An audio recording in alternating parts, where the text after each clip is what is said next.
কারখানা চায় না, সেটা আমরা দেখেছি নন্দীগ্রামকে যে শুরু হয়েছিল যে কারখানা ন্যানো বছর ধরে আজকে স্কুলগুলোতে শিক্ষক নিয়োগ হয়নি এবং পশ্চিমবাংলার মানুষকে বিভিন্ন ভাগে বিভাজনের রাজনীতি নিয়ে করছেন। বাংলার যে আজকে লজ্জা এবং সংগ্রাম নষ্ট হচ্ছে এবং করছে হাত থেকে আমরা অব্যাহতি চাই। তাই এই নির্বাচনে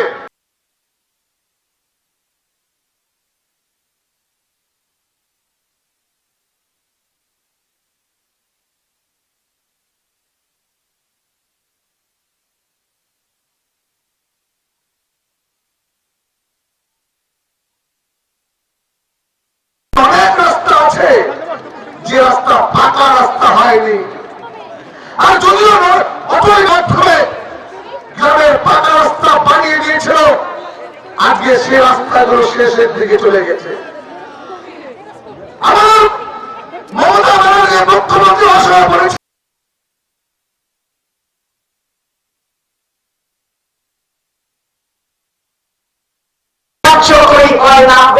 কিন্তু আপনারা শুনেছেন যে আয়ুষ্মান ভারত প্রকল্পে মোদীজির যে কাজ, শিক্ষা ব্যবস্থা আমরা প্রদান করব। আমরা কথা দিয়েছি আমাদের দিবে 18 বছর হয়ে গেলে তাদেরকে তাদের খাতা কথা দিয়েছি। এখানকার রেশনে যেভাবে চিনি দেব, কোন রেশন লুট হবে না। আমরা মানুষকে মুম্বাইতে দিল্লি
সভাপতিগণ এবং দুই প্রাক্তন সভাপতি বন্ধুগণ, এই জনসভার আজকে যারা উপস্থিত হয়েছেন তাদের সকলকে প্রাণ নববর্ষের শুভেচ্ছা জানিয়ে যে নির্বাচন, যে স্বৈরাচারী, যে গণতন্ত্র বিরোধী যে সরকার আজকে চলছে, আপনারা নিশ্চয়ই দেখেছেন যতগুলো বাংলায় শান্তি প্রতিষ্ঠা করতে চায় না, শান্তি রক্ষা করতে গেলে পশ্চিমবাংলার মুখ্যমন্ত্রী মাননীয় যে আমাদের বলছেন যে আমি শিল্প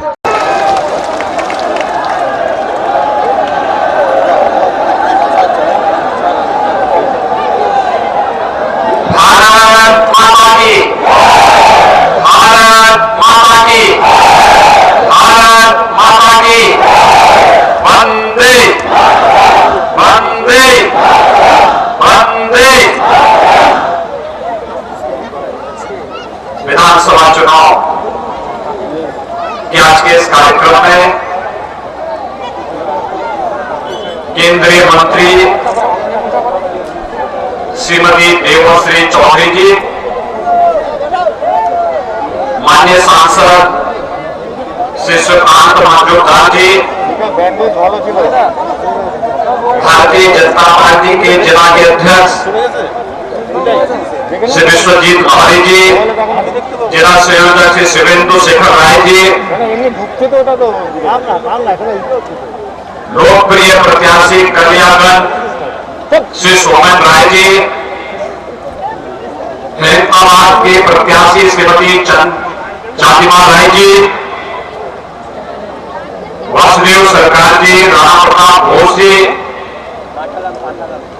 भारतीय जनता पार्टी के सभी पदाधिकारीगण और भारी संख्या में आज के इस चुनावी सभा में उपस्थित कालियागंज और हैदराबाद से जुड़े हुए सभी मतदाता भाइयों बहनों, मैं बंगाल की धरती को प्रणाम करता हूं। बंगाल की धरती भारत की आध्यात्मिक, धार्मिक और सामाजिक क्रांति की धरती रही है। देश के अंदर परिवर्तन का नेतृत्व करने वाली धरती रही है।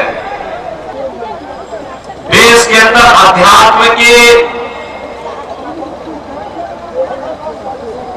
आवाज को वैश्विक मंच पर पहुंचाने का मामला हो या फिर सामाजिक बुराइयों के खिलाफ किसी समाज सुधार आंदोलन को आगे बढ़ाने का, देश की स्वाधीनता आंदोलन में बढ़ चढ़ करके भाग लेकर के उसे भारत को स्वाधीन कराने में अग्रणी भूमिका निभाने की बात रही हो या फिर वैज्ञानिकों की एक श्रृंखला आगे बढ़ाने का, बंगाल की धरती ने सदैव नेतृत्व दिया है। और भाइयों बहनों, जिस बंगाल में अपार संभावनाएं हैं, बर्फीले पहाड़ भी है और एक लंबा चौड़ा समुद्री तट भी है, लहराते खेत भी है, पर्याप्त जल संसाधन भी है। सब कुछ होते हुए भी आज बंगाल हिंसा, अराजकता, भ्रष्टाचार और अव्यवस्था का शिकार हुआ है। तो ये विधानसभा चुनाव हम सबके सामने एक अवसर है और विधानसभा चुनाव के इस अवसर के बारे में ही आप सबको अवगत कराने के लिए आज हम सब आपके बीच यहां पर उपस्थित हुए हैं। ये हमारे लिए केवल सत्ता परिवर्तन का एक माध्यम नहीं, बंगाल की तकदीर को बदलने का एक माध्यम भी चुनाव बनने जा रहा है। प्रधानमंत्री मोदी जी के विजन के अनुरूप बंगाल को सोनार बांग्ला के सपने को साकार करने के लिए आप सबका आह्वान करने के लिए विशेष रूप से मैं इस कालियागंज की धरती पर आपके बीच यहां पर उपस्थित हुआ हूं। भाइयों बहनों, बंगाल सब कुछ होने के बावजूद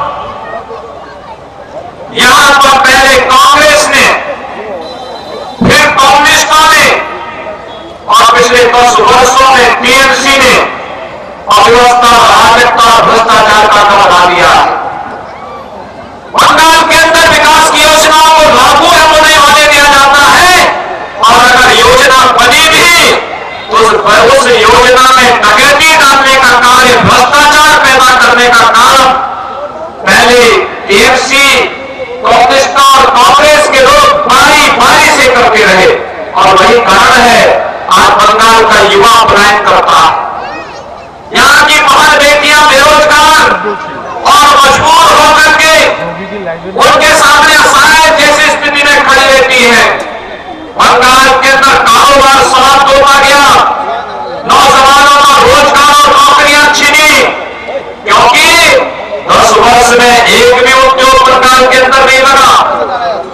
नौकरी तो सरकार में ईमानदारी के साथ भर्ती की प्रक्रिया से आएगी या फिर जब निजी निवेश होगा, औद्योगिकरण होगा, वहां पर नौकरी की संभावनाएं बढ़ेंगी।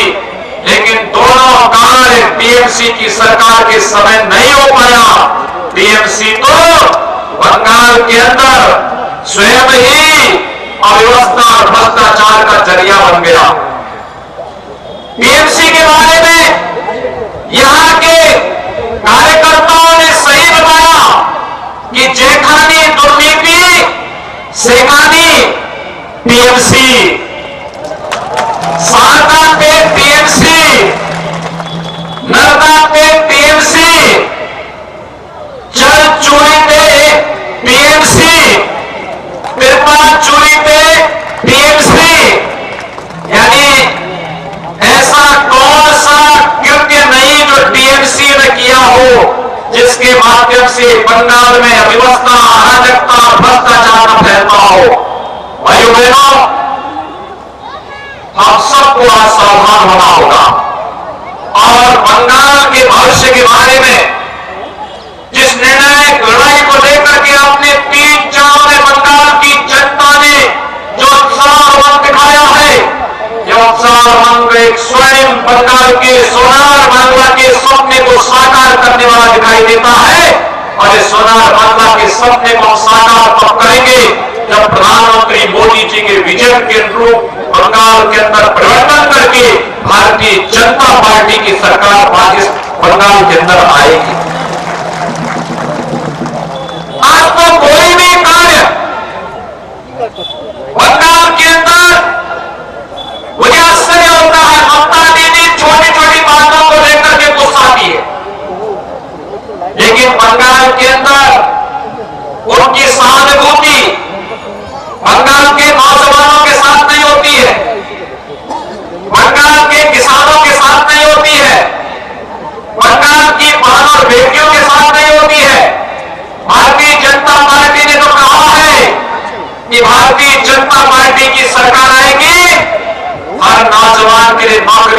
प्रकार की सुविधा लेकर के आएगी। भारतीय जनता पार्टी ने कहा है अगर हमारी सरकार आती है, सरकार आने के साथ ही बंगाल के अंदर किसान सम्मान निधि हर किसान को पिछले बकाये से लेकर के नए तक सभी किसानों को उपलब्ध करवाने का कार्य करेगी। भारतीय जनता पार्टी ने कहा है सरकार आते ही हर बार बेटी की सुरक्षा का पुख्ता इंतजाम करने के साथ साथ हर बेटी को पीजी तक की कक्षा निःशुल्क पढ़ाई की व्यवस्था करने का कार्य भारतीय जनता पार्टी करेगी। भारतीय जनता पार्टी ने तो कहा है सरकार आते ही आयुष्मान भारत से गरीब को आच्छादित करके निःशुल्क स्वास्थ्य बीमा का कवर हर एक गरीब को बंगाल के अंदर उपलब्ध करवाने का कार्य करेंगे। ये योजना अन्य राज्यों में पहले से लागू है जो भाजपा शासित है। आखिर ये योजना बंगाल के अंदर दीदी ने क्यों नहीं लागू होने दी? ये बताता है कि दीदी की सहानुभूति यहाँ के युवाओं के साथ नहीं, यहाँ के किसानों के साथ नहीं, यहाँ की बहन बेटियों के साथ नहीं, बंगाल के डेवलपमेंट के साथ नहीं। दीदी की सहानुभूति तो उन लोगों के साथ में है जो गुंडा तत्व हैं, जो गरीबों की राशन पर डकैती डालने का काम कर रहे हैं। जब बंगाल के अंदर साइक्लोन से नुकसान होता है तो उन गरीबों के लिए मोदी जी द्वारा भेजे गए राशन को टीएमसी के गुंडे खा जाते हैं। कोरोना कालखंड में जब मोदी जी आपके लिए गरीब कल्याण पैकेज की घोषणा करते हैं तो टीएमसी के गुंडे वहां सभी पैकेज को खा जाते हैं। दीदी का उन गुंडों पर नाराज नहीं होती है। किसानों के लिए मोदी जी पैसा देते हैं, दीदी उसको लागू नहीं होने देती क्योंकि किसानों के प्रति उनके मन में कोई सहानुभूति नहीं। दीदी तब नाराज होती है जब कोई बंगाली भाई कहता कि हमें दुर्गा पूजा करनी है, दीदी कहती नहीं दुर्गा पूजा नहीं होगी। दुर्गा पूजा पे रोक लगाती है, सरस्वती पूजा पे रोक लगाती है। और अब तो दीदी का गुस्सा इतना ज्यादा हो गया, कहती जय श्री राम बोलोगे तो जेल के अंदर डाल देंगे। क्या बंगाल के लोग स्वीकार करने को तैयार हैं? क्या बंगाल के लोग दीदी के इस गुस्से को स्वीकार करने को तैयार हैं? क्या जय श्री राम बोला जाना चाहिए? सभी लोग तैयार हैं जय श्री राम बोलने के लिए? भाइयों बहनों, भाजपा जो कहती है सो करती है। हम झूठे वादे नहीं करते। याद रखना, भाजपा ने जो कहा भाजपा ने सो करके दिखाया। हमने कहा गरीब को मकान देंगे। उत्तर प्रदेश में 4 साल में सरकार को आए हुए भी और 4 साल में 40 लाख गरीबों को मकान दिया है। 40 लाख गरीबों को, 6 करोड़ गरीबों को 5 लाख रुपए की स्वास्थ्य बीमा का कवर दिया है। और भाइयों बहनों, उत्तर प्रदेश के अंदर 2 करोड़ 42 लाख किसानों को प्रधानमंत्री किसान सम्मान निधि का 6,000 रुपए हर वर्ष देने की प्रक्रिया को लागू कर दिया गया है। 4 लाख नौजवानों को नौकरी दे दी है, सरकारी नौकरी, और 1.5 करोड़ नौजवानों को प्राइवेट सेक्टर में भी नौकरी उपलब्ध करवाई है। ये उत्तर प्रदेश के अंदर हुआ है। 4 वर्ष में उत्तर प्रदेश के अंदर कोई दंगा नहीं, पर्व और त्योहारों में कोई व्यवधान नहीं, कोई दुर्गा पूजा नहीं रोक सकता, कोई रामनवमी को नहीं रोक सकता, कोई होली और दीपावली में प्रतिबंध नहीं लगा सकता। यहां पर होली, दीपावली, दुर्गा पूजा को मनाने पर रोक लगाई जाती है। दीदी धमकी देती जेल भेजेंगे, और उत्तर प्रदेश में जो दीपावली को, होली को, दुर्गा पूजा को रोकता है उसको हम जेल भेजते हैं। जो इसमें रोक लगाता है उसको जेल भेजते हैं। हर पर्व और त्योहार को शांतिपूर्ण ढंग से मनाने का काम करते हैं। यही अंतर है भाजपा और टीएमसी में। टीएमसी हमारी आस्था के साथ खिलवाड़ करती है, हम आस्था का सम्मान करते हैं। टीएमसी किसानों का विरोध करती है, हम किसानों के उत्थान का काम करती है। टीएमसी नौजवानों का विरोध करती है, हम नौजवानों के भविष्य के लिए उसे उत्तम रोजगार उपलब्ध करवाते हैं। टीएमसी डेवलपमेंट के कार्यों को रोकती है, न हाईवे को बनने देती है, न रेलवे को बनने देती है, न एम्स आने देती है, न आईएम आने देती है, न आईआईटी आने देती है, न मेडिकल कॉलेज बनने देती है। और भारतीय जनता पार्टी जब आती है तो इन सबको लेकर के आती है। कांग्रेस, कम्युनिस्ट और टीएमसी जहां गए वहां आस्था के साथ खिलवाड़ हुआ। कांग्रेस 55 वर्षों तक देश में राज की, अयोध्या में राम का मंदिर नहीं बनने दी। भाजपा आई, आज अयोध्या में भगवान राम का भव्य मंदिर का निर्माण हुआ है। भाइयों बहनों, ये है भाजपा। और यही नहीं, हम आस्था का भी सम्मान करते हैं और आतंकवाद को भी मजबूती से कुचलने का काम करते हैं। आपने देखा होगा जम्मू कश्मीर के अंदर आतंकवाद समाप्त। जम्मू कश्मीर के अंदर आतंकवाद का क्या हो गया? राम नाम सत्य है। इसी को कहते हैं ना, राम की ताकत हमें, राम का नाम हमें ताकत में देती है। जय श्री राम बोलते हैं, हनुमान जी लंका में छलांग मार देते हैं। ये तो राम की ताकत है।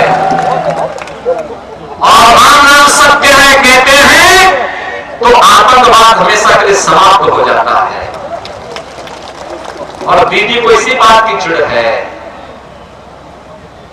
कि भाजपा के कार्यकर्ता हनुमान बनकर के बंगाल के अंदर कैसे छा गए हैं, ये दीदी की चिढ़ का विषय है।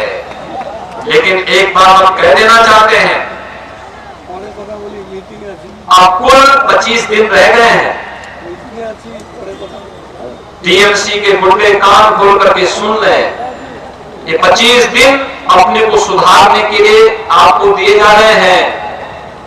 चुनाव में व्यवधान पैदा मत करिए, भाजपा के कार्यकर्ताओं को मत छेड़िए, बंगाल के मतदाताओं की भावनाओं के साथ खिलवाड़ मत करिए। नहीं तो 25 दिन के बाद कहीं कोई ठोर ठिकाना नहीं मिलने वाला है। इस बात को नोट कर लेंगे, कहीं नहीं मिलेगा। अभी से आदत सुधार लो, सुधर जाओगे तो भाजपा के कार्यकर्ताओं के साथ लाइन में लग करके चुनाव में भाजपा के पक्ष में पोलिंग करवा करके अपनी गलतियों का पश्चाताप कर लो। अन्यथा 2 तारीख के बाद फिर तय कर लो, कानून ढूंढ ढूंढ करके निकालेगा, जैसे कल का दृश्य आपने उत्तर प्रदेश के अंदर देखा होगा।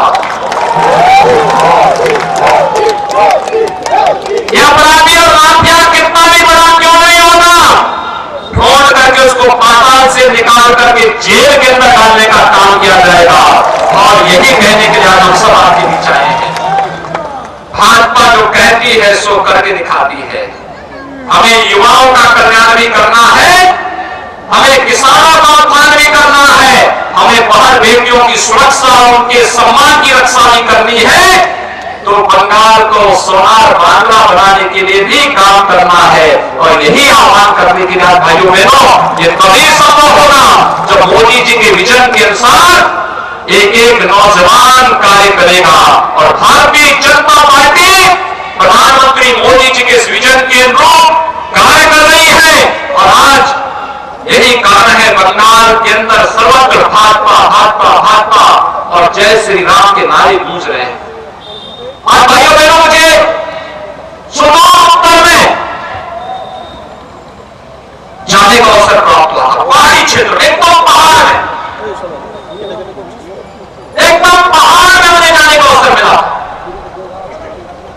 और जब मैंने वहां पर देखा क्या उत्साह था, चाय बागान में कार्य करने वाला श्रमिक हो या फिर खेतों में काम करने वाला किसान, बंगाल का कोई नौजवान हो या कोई कारोबारी, हर बहन और बेटी के मुंह से एक ही शब्द निकल रहा था, जय श्री राम का और जय श्री राम का। बंगाल की पूरी तकदीर को बदल करके रख देगा और बंगाल को, बंगाल के सपने को साकार करने के लिए मंत्र बन करके काम करने वाला है। और भाइयों